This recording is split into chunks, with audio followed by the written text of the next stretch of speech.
E aí, pessoal, vamos começar mais um episódio do podcast Os Sócios, episódio número 86. Estou aqui, como sempre, com Malu Perini, minha esposa, host e rosto do podcast. Olá, pessoal, sejam bem-vindos.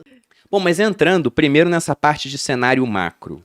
O que a gente viu ao longo do primeiro semestre e está vendo ainda em várias economias, porque o Brasil ele acabou se adiantando para conter a inflação, é uma inflação recorde, a mais alta na Europa nos últimos 50 anos. Estados Unidos também nos 50 anos. No Brasil também, a gente não pode falar que é a mais alta, porque nós somos muito bons em produzir inflação. Mas voltamos a ter uma inflação de 2 dígitos. A gente teve muito estímulo monetário, com a inflação alta, os estímulos eles começaram a cair e os juros estão subindo. E isso traz uma série de consequências. Muita gente alertando que provavelmente a gente vai ter uma recessão ao redor do globo. Então, primeiro sobre esse cenário macro, o que vocês acham, né, que a gente deve ver nesse segundo semestre, fruto do que já viu no primeiro? O que vai se manter, o que vai mudar? Legal. Acho que, começando, né? Aqui no Brasil, depois a gente pega o aviãozinho e vai lá para fora. Mas acho que aqui no Brasil, como você bem comentou, a gente começou a ver sinais da inflação, né, subindo lá em 2021. E aí acho que o Banco Central ele foi bem hábil ali de começar o ciclo de alta de juros previamente, né? Não só outros países desenvolvidos, mas também outros países emergentes, né? Então a gente começou a subir lá no início de 2021. A gente estava com uma taxa de juros em 2% ao ano, que é muito abaixo da taxa de juros neutra do país, né? Então, naquele momento, pode ser até que seja justificável, porque a gente tinha uma atividade econômica muito, muito fraca. E ok, você colocar a taxa de juros, né, abaixo da sua taxa de juros neutra, que permite que você cresça sem muitas amarras. Eu costumo dizer que a taxa de juros é uma cordinha em volta do pescoço ali de um burrinho, né? Segurando a economia, o burrinho é a economia. Se você dá mais cordinha, que é você abaixar os juros, ele tende a andar mais rápido. Então a gente soltou o máximo de corda que conseguia. Falando, vamos, burrinho, ó, pode ir. Só que tem um ponto, né? Às vezes esse burrinho aí, ele pode correr muito rápido, que vai gerar inflação. Então o Banco Central ele começou a ver esse movimento previamente. Muito boa essa analogia, gostei.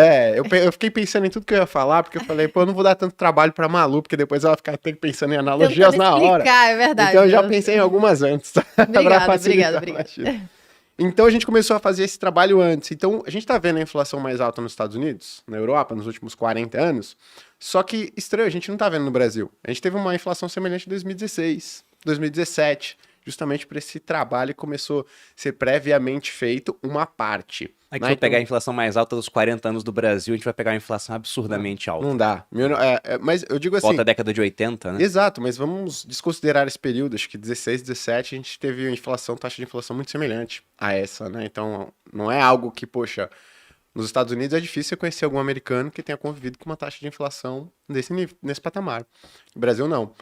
E naturalmente, quando você tem um ciclo de aumento de juros, uma inflação alta, retirada de estímulos monetários e fiscais, a consequência é uma atividade mais fraca. Né? Então, o que a gente pode enxergar é um enfraquecimento da atividade econômica. Não só no Brasil, como no mundo, já que a gente começou a observar mais tardiamente os movimentos semelhantes, né? Então, retirada de estímulos fiscais e monetários, a gente começou a ver o cheque lá dos Estados Unidos cessando, né? A gente começou a observar os Estados Unidos subindo juros, então a gente deve esperar esse movimento de enfraquecimento da economia, não só no Brasil, como no mundo. Aí algumas pessoas vão falar assim, Gui, mas a economia do Brasil, o PIB tá lá crescendo, né? Tá crescendo porque a base é muito baixa, né? A gente tá com uma base muito baixa. Hoje a gente tem um PIB, por exemplo, muito semelhante a 2014. Então o Brasil praticamente perdeu quase 10 anos aí, em termos de atividade e não cresceu basicamente nada, né? Então, tá crescendo 1% aí, mas em geral o que a gente deve observar é o enfraquecimento da atividade econômica. E isso, na verdade, é o que você busca quando você está procurando, né, controlar a inflação, não tem outro jeito.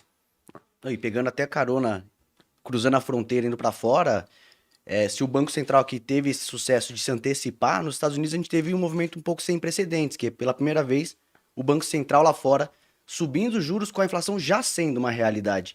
Teve um descolamento, um atraso, então uma demora para reagir.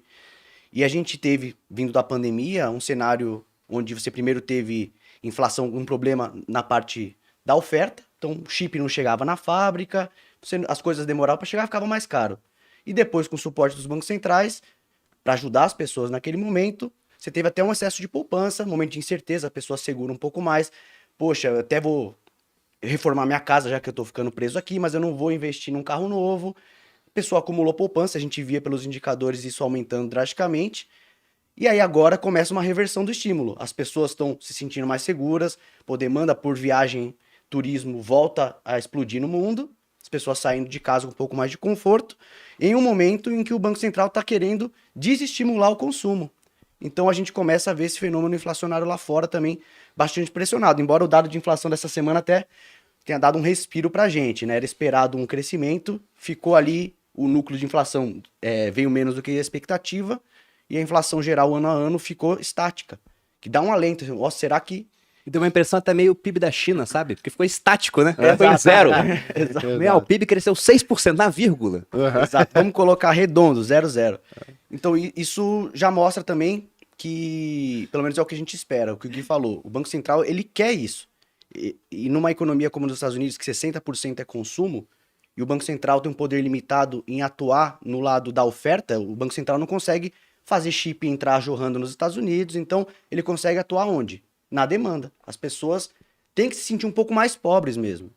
E isso passa também por um processo de queda de preço de ativos, que nos Estados Unidos 60% da população investe em ações.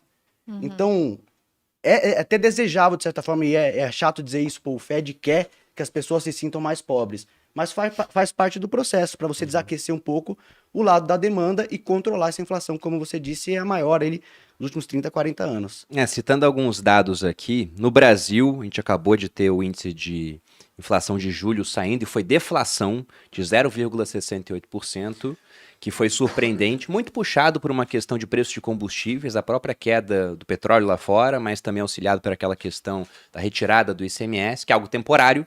Então a gente pega lá, por exemplo, o Boletim Foco, você vê uma inflação caindo esse ano, já há algumas semanas a expectativa para a inflação no final do ano, e para o ano que vem sendo revisado um pouquinho para cima, porque o ICMS vai voltar em janeiro. Mas no Brasil estamos com 10,07 nesse momento, o índice dos últimos 12 meses, então ainda em 2 dígitos, mas com tendência a cair. Nos Estados Unidos em 8,5, o que para eles é assombroso, é muita coisa. Eles acham muito alto. Na Alemanha, 7,5. Na Holanda, 10,3. Para os holandeses que assistem a gente aqui, bem-vindos. Quem não conhecia esse tipo Primeira de inflação. vez, né? Pois é. É aquele meme, né? Sim. First time. Espanha, 10,08. Rússia, 15,1. E na Rússia, eu já não sei se essa inflação aqui é tão transparente assim. A gente brincou com o PIB da China, porque se só o governo pode medir os dados tendem a ser usados em prol do governo. E aí tem Turquia, 79,6. E sem expectativa de conter, porque a taxa de juros lá é tremendamente baixa, o presidente virou o Banco Central, ele que manda, né, na taxa de juros. E na Argentina, 64% de inflação e se acelerando.